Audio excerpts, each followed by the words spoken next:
A big buzzword in gardening these days is working with native plants in the landscape, and I'm at a commercial property that has used native plants and ornamentals as their front garden.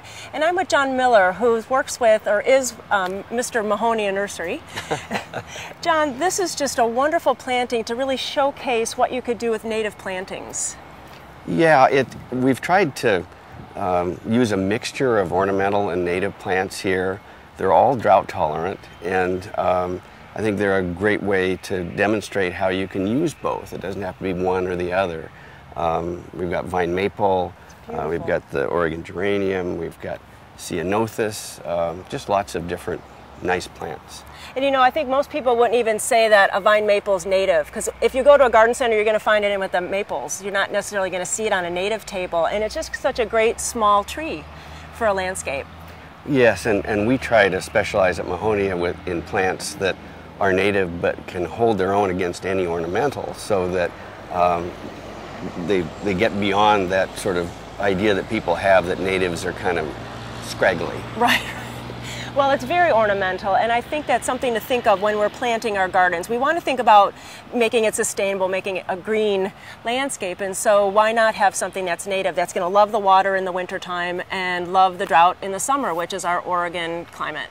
Yes, and it also keeps the costs down, because an individual's water bill, especially at home, is a combination of how many times you take a bath or a shower, as well as how many times you irrigate. So if you can keep the irrigation water amounts down, your whole water bill goes down. Right, and that's really something to think about these days. Mm-hmm. Well, this facility is very interesting too, and I think, can you put on your other hat, and we'll talk about this facility then.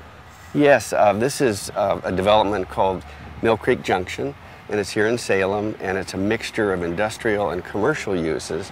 And this landscaping is in front of the Sequential Pacific Biodiesel plant, which is Oregon's only commercial biodiesel producer, and 90% of our feedstock comes from used cooking oil, which comes from restaurants.